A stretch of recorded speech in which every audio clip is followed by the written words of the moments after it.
রাজীবে কইছে তোর দর্শন করতাম, তোর টাকার কাছে আমার বিক্রি করে দিছে। একটু কাপড় চোপড় সেরা মহিলা চাপ দিয়ে মুখ কাছে ধরে গলায় ছুরি ধরে নিয়ে গেছে বাগানে। 3 জন ছিল, 2 জন দর্শন করছে। 2 জন ধর্ষণ করেছে মর্মে ভিকটিম আমাদের কাছে জানায়। রাতের অন্ধকার, স্বামীকে বাঁচানোর আকুতি, আর সেই আশাতেই ঘর থেকে বের হয়ে আসেন এই গৃহবধূ। কিন্তু তার অভিযোগ, সাহায্যের পরিবর্তে তাকে অপেক্ষা করছিল এক বিভীষিকাময় ফাঁদ। শিকারে আলাপ পায় এই জায়গায় আসছি। তারপরে মহিলাকে একটু ছেঁড়া কাপড় চোপড় আর পুরুষটা কান্তা ছিল, তার বাচ্চাটাও কান্তা ছিল। আমরা সকলে আইসা তার উদ্ধার করে নিয়ে ওই বাড়িতে একটু রাখছিলাম। বৃষ্টির কারণে অনেক বৃষ্টি হইতেছিল, মহিলাটা সেন্সলেস অবস্থা ছিল। ঘটনাটি শরীয়তপুরের নড়িয়া উপজেলার ভোজেশ্বর ইউনিয়নের আচোয়া গ্রামে।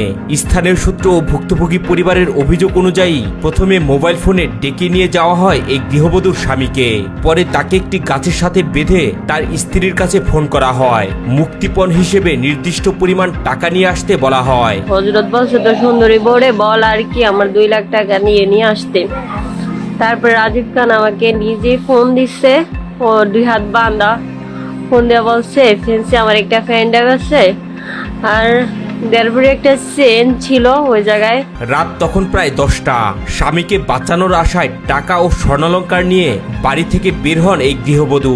তার দাবি 2 জন ব্যক্তি তাকে পথ দেখিয়ে নিয়ে যেতে থাকেন। আমাকে বলছে 2টা ভাই আসতেছে, তুমি আইসো। 10টার পরে দরজা খুললাম, আমি বলছি রাজীব কোথায়? মাদ্রাসায়। কিছু দূর যাওয়ার পর তিনি স্বামীর অবস্থান জানতে চাইলে বলা হয় সামনে গেলেই তাকে দেখতে পাবেন। কিন্তু কিছুক্ষণ পরেই পরিস্থিতি পাল্টে যায়। এই গৃহবধূ জানান, জোর করে তাকে একটি অটোরিকশায় তোলা হয় এবং হযরত নামের এক ব্যক্তির কাছে নিয়ে যাওয়া হয়। সেখানে পৌঁছানোর পর তার কাছ থেকে টাকা ও স্বর্ণালংকার কেড়ে নেওয়া হয়। পরে মাদ্রাসা ছেড়ে একটু দূরে গেছে, আমি বলছি আমি এই জায়গা যাব না। তারপর রাজীব বাড়ি একটু সামনে, এরা বলে আমাকে আচুরা নিয়ে যাওয়ার পরে আর কি 2টা অটো ছেলে উঠিয়া দিল আমাকে হযরতের হাতে। হযরত তারপরে বলছে যেগুলো আনতে বলছে আনছস। তারপরে আর কি দেড়বুড়ি একটা চেন আর একটা পেন ড্রাইভ, আর আমার হাতে 10,000 টাকা ছিল, আমি এগুলা দিয়ে দিছি। এরপর স্বামীর খোঁজ চাইলে তাকে জানানো হয় টাকার বিনিময়ে স্বামী নাকি তাকে হযরত ও আরো 2 জনের সঙ্গে অনৈতিক সম্পর্কে যেতে সম্মতি দিয়েছে। রাজীবে কইছে তোর দর্শন করতাম, তোর টাকার কাছে আমার বিক্রি করে দিছে। এটা নিয়ে আমার এগুলা সব কিছু ইয়া করে নিয়ে আমার মুখ চাপা দিয়ে গলায় ছুরি ধরছে আমার মেয়ের, আর কি মুখ চাপা দিয়ে তারপরে নিয়ে গেছে। ভুক্তভোগী এই গৃহবধূ জানান, এরপর তার সন্তানের গলায় ধারালো অস্ত্র ঠেকিয়ে তাকে পাশের একটি বাগানে নিয়ে যাওয়া হয়। সেখানে হযরত ও আরো একজন তার উপর নির্যাতন চালায় বলে অভিযোগ করেন এই গৃহবধূ। বারবার অনুরোধ ও কান্নাকাটি করেও তিনি রেহাই পাননি বলে দাবি তার। নিয়ে তারপরে আগে আমাকে হযরত খন্দকার ও আমাকে দর্শন করছে, আরেকটা ছেলে দর্শন করছে, আমি এটা নাম জানি না, এতটুকুই। 3 জন ছিল, 2 জন দর্শন করছে। আমি হযরত খন্দকারকে চিনি, আর কাউকে চিনি না। এদিকে প্রত্যক্ষদর্শীদের ভাষ্য অনুযায়ী বাগান থেকে কান্নার শব্দ শুনে কয়েকজন স্থানীয় বাসিন্দা ঘটনাস্থলে ছুটে যান।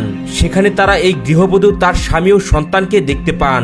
পরে জাতীয় জরুরি সেবা নম্বর 999-এ ফোন করা হলে পুলিশ ঘটনাস্থলে পৌঁছে তাদের উদ্ধার করে। 11:30 বাজে তখন আইসা দেখি যে তার স্ত্রী আর রাজীব তার স্বামী, অন্যান্য 2 জনের জায়গায় বসে মানে কাঁদতেছে। ঘটনার পর পুলিশ অভিযান চালিয়ে 3 জনকে আটক করে। ঘটনাস্থলে ভিকটিমকে মারধর করে, ভিকটিমের স্বামীকেও মারধর করে। এক পর্যায়ে ভিকটিমকে যারা ঘটনাস্থলে যারা ছিল অভিযুক্তরা, তাদের মধ্যে 2 জন ধর্ষণ করেছে মর্মে ভিকটিম আমাদের কাছে জানায়।